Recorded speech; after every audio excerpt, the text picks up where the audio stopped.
Have you ever fallen in love with someone you could never be with, yet somehow they've stayed in your heart like a fire that never goes out? Why do we hold on to people who were never ours? And what if that impossible love wasn't a mistake, but a hidden sign of something rare inside you?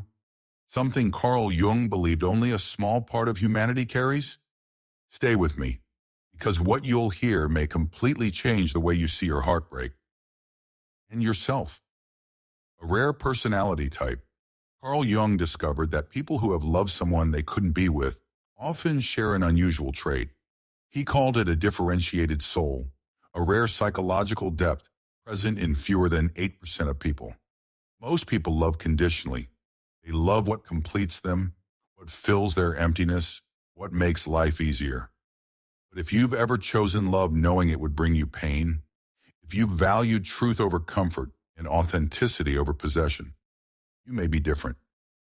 Jung believed this is proof of what he called transcendent love, a type of love that moves beyond ego, survival, and convenience. Love that transcends circumstance. Impossible love isn't just about wrong timing, bad luck, or missed chances. It's about your soul recognizing something your rational mind could never explain. And here's the most fascinating part.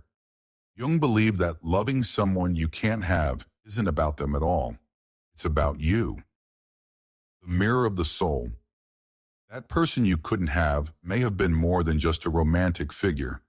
They were a mirror, reflecting back to you the parts of yourself you hadn't yet lived into. Think about the qualities that drew you in. Their creativity, their emotional honesty, their depth, their courage to be different. Jung would ask, were those the very traits you were suppressing in yourself at the time? The pull you felt wasn't just attraction, it was recognition. Your unconscious mind saw its own potential shining in someone else. That's why letting go felt impossible. Because deep down you weren't just losing them. You were losing the reflection of your own becoming. The gift hidden in heartbreak. While most therapists would tell you to move on, Jung insisted something deeper was happening. Impossible love often becomes a psychological catalyst, a spark that activates growth. You learn to love without possessing, to honor without controlling, to value without needing a return. This isn't weakness, it's evolution. Jung called this the wounded healer archetype, the ability to carry love as a gift rather than a demand.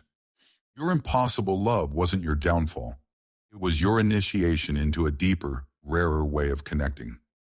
The shadow side, but Jung also issued a warning. Sometimes we hold on to impossible love because it feels safer than real intimacy.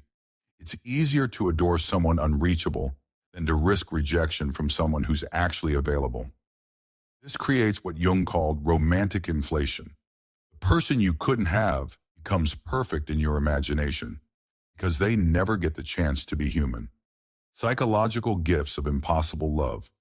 For those who grow through the experience, Jung identified extraordinary gifts, emotional sovereignty, learning that love lives within you, not in someone else's response.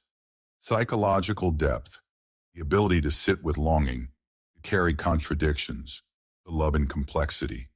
Spiritual maturity, understanding love as sacred, not transactional. Soul recognition, the rare power to see and honor someone's essence beyond their role in your life.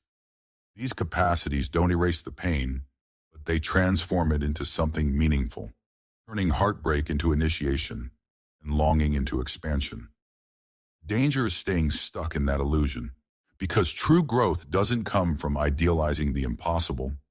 It comes from applying those lessons to love that's real with all its flaws. The alchemy of impossible love.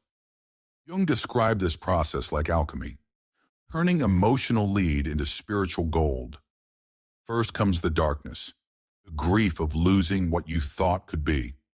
Then the clarity when you begin to see the gifts hidden in your heartbreak. And finally the integration when you carry those gifts forward, ready for deeper and more authentic connections. Through this, you don't just survive impossible love, you become someone capable of loving more deeply than ever before. The bigger purpose. But Jung's final insight may be the most profound. He believed that people who've carried impossible love serve a larger role in human evolution. You become what he called a love revolutionary, someone who shows the world that love doesn't require possession, that connection can exist beyond circumstances, and that unconditional regard is not just an ideal but a lived reality. Your impossible love wasn't your failure, it was your awakening. It was never about the other person, it was always about discovering what your soul is truly capable of.